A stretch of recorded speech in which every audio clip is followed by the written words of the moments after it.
आप देख रहे हैं फतेहपुर हलचल न्यूज चैनल। मैं हूं रमेश मोहन शुक्ला। मुझे विश्वास है आपका दिन शुभ रहा होगा। आप स्वस्थ होंगे, सानंद होंगे और प्रसन्न होंगे। आज महाशिवरात्रि का व्रत है।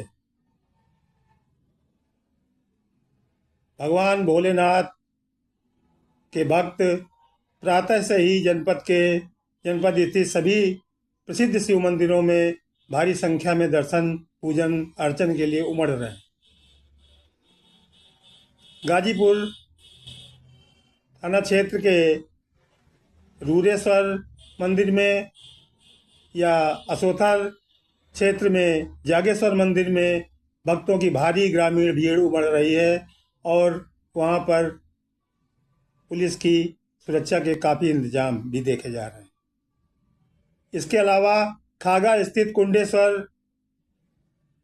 भगवान शिव के मंदिर में प्रातः 4 बजे से ही भक्तों की लंबी लंबी कतारें लगी हुई हैं। यह मंदिर अपने आप में एक ऐतिहासिकता को छिपाए हुए है। बताया तो ये जाता है कि इस मंदिर का निर्माण लंकेश्वर रावण द्वारा किया गया था और इसमें स्थापित शिवलिंग की यह महिमा है कि यह दिन में 3 बार अपना रंग बदलती है। यही नहीं, इस मंदिर के पास में ही एक ऐसी जड़ी है जो हिंदुस्तान में केवल 2 जगहों पर पाई जाती है, या तो हिमालय क्षेत्र में या फिर कुंडेश्वर मंदिर के बगल में।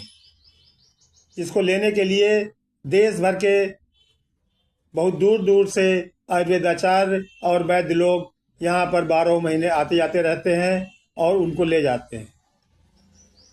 कुछ वैद्यों का तो ये कहना है कि संजीवनी जो बूटी थी वो यही थी और वो यहाँ पर पाई जाती। अब बात करते हैं शहर क्षेत्र में स्थित सिद्धपीठ तामेश्वर मंदिर की। आप सब लोग भली बात परिचित होंगे कि शहर का एकमात्र सिद्धपीठ मंदिर भगवान शिव का तामेश्वर मंदिर है, जहां दर्शन के लिए शिवरात्रि के दिन लोग कल रात से ही 11-12 बजे से लाइनों में लग गए थे। जो लेटे लेटे परिक्रमा देते हैं वो भी रात से ही लेटे के परिक्रमा देना शुरू कर दिया था। दूर दूर से भक्त यहाँ पर आते हैं और अपनी श्रद्धा सुमन चढ़ा करके भगवान शिव का अर्चन, पूजन और चिंतन करते हैं। इस बार काफ़ी ढोल पीटा गया था कि यहाँ पर बहुत खासी व्यवस्था रहेगी, लेकिन 11 बजे तक का जो दृश्य वहाँ पर हमने देखा, बड़ी बड़ी लंबी लंबी लाइनें लगी हुई हैं। श्रद्धालु जूझ रहे हैं, एक दूसरे से उलझ रहे हैं। सीआरपीएफ के जो जवान तैनात किए गए हैं वो व्यवस्था कायम करने के लिए जद्दोजहद कर रहे हैं, लेकिन जो उच्च प्रशासनिक अधिकारी हैं वो अपने फोटो सेशन में मस्त हैं।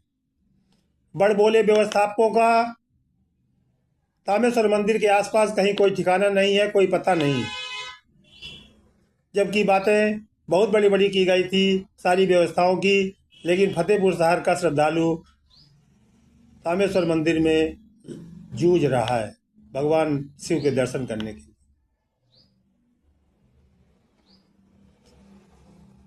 इसी संदर्भ में एक घटना का याद आती है कि कलेक्टरगंज क्षेत्र के एक व्यवसायी जो लगातार पिछले 13 वर्षों से शिवरात्रि के दिन तामेश्वर मंदिर में भंडारा करवाते थे, उनको परसों यानी 24 तारीख को यह कहकर के व्यवस्थापक ने मना कर दिया कि यहाँ पर आप भंडारा नहीं करवाएंगे, इसमें भीड़ बढ़ जाएगी और प्रशासन को समस्या उत्पन्न होगी। उस व्यवसायी ने अपनी पूरी व्यवस्था कर ली थी, लेकिन अंततः वो भंडारा करवाने में असफल रहा। साथियों, श्रद्धा और आस्था ये कोई नई बात नहीं है।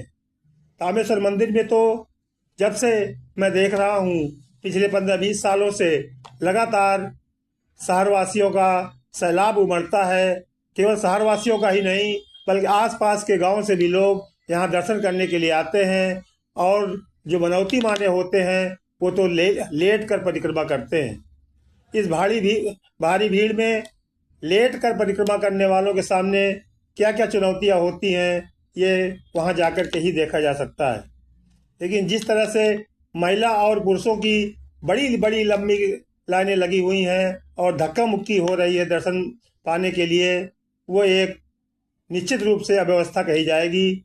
और जो व्यवस्थापक कल तक बड़ी बड़ी बातें कर रहे थे, आज उनका वहाँ पर कोई अता पता नहीं। इसी तरह चुलियानी स्थित रूडेश्वर मंदिर में भी भक्तों की भारी भीड़ उमड़ रही है। थवईसुर मंदिर हो या चांदपुर का मंदिर हो, सब जगह पूरे जनपद में भक्त भगवान शिव के दर्शन के लिए भारी संख्या में पहुंच रहे हैं और दर्शन कर रहे हैं। साथियों, जैसा कि हमारे सनातन के ग्रंथों में वर्णित है, पूरे ब्रह्मांड में केवल शिव ही एक ऐसे देवता हैं जो अजन्मा हैं, जिनका कभी कोई अवतार नहीं हुआ, जिन्होंने कभी जन्म नहीं लिया और जिनके मृत्यु की भी कोई वर्णन नहीं। ओंकार शब्द भगवान शिव के लिए ही कहा जाता है। ओम में आ उ म 3 शब्द होते हैं। आ से आकार, उ से उकार और मा से बकार, जिसको अंग्रेजी में गॉड कहा जाता है। जी से जनरेटर, ओ से ओरिएंटर और डी से डिस्ट्रॉयर। भगवान शिव ओम के प्रतीक हैं और सारी शक्तियाँ उन्हीं में निहित हैं। और इसी श्रद्धा के वशीभूत आज से नहीं, युगों युगों से लोग भगवान शिव की तपस्या, अर्चना और पूजा कर रहे हैं। बड़े बड़े लोगों ने हजारों हजारों साल तपस्या करके भगवान शिव से वरदान प्राप्त किए। भगवान शिव को ही देवों का देव, महादेव भी कहा जाता है और उनको भोले भंडारी के नाम से भी जाना जाता है। वो वरदान देते वक्त ये कदाप नहीं देखते कि इसकी मन की भावना क्या है, ये क्या करने वाला है, और भस्मासुर का चरित्र इसका ज्वलंत प्रमाण। साथियों, मेरी अपील है प्रशासन फतेहपुर से कि तत्काल वो सिद्धपीठ तामेश्वर मंदिर में व्यवस्था को और चुस्त दुरुस्त करें, ताकि श्रद्धालु, क्योंकि ये दर्शन का सिलसिला रात 12 बजे तक चलने वाला है और भीड़ 12-1 बजे के पहले कभी ख़त्म नहीं हुई। इस बार तो और अधिक भीड़ है, उसको संभालना प्रशासन की जिम्मेदारी है। यहाँ के सिद्धपीठ तामेश्वर की जो ट्रस्ट बना हुआ है, उसके जो व्यवस्थापक हैं, ये उनकी जिम्मेदारी थी, लेकिन उनका कहीं अता पता नहीं है। जिला प्रशासन की ओर से जो एक उच्च अधिकारी वहाँ पर लगाए गए हैं, वहाँ पर उनको फोटो सेशन कराते हुए देखा गया है। केवल सीआरपीएफ के जवान, पीएसी के जवान और पुलिस के होमगार्ड, ये लोग भीड़ संभालने के लिए जद्दोजहद कर रहे हैं। मुझे विश्वास है कि सारे श्रद्धालु भी संयमित रूप से, भक्ति भाव से, बिना एक दूसरे को धक्का मुक्की दिए भगवान शिव को अपना पूजन अर्चन समर्पित करेंगे। जय हिंद, जय भारत, जय सनातन।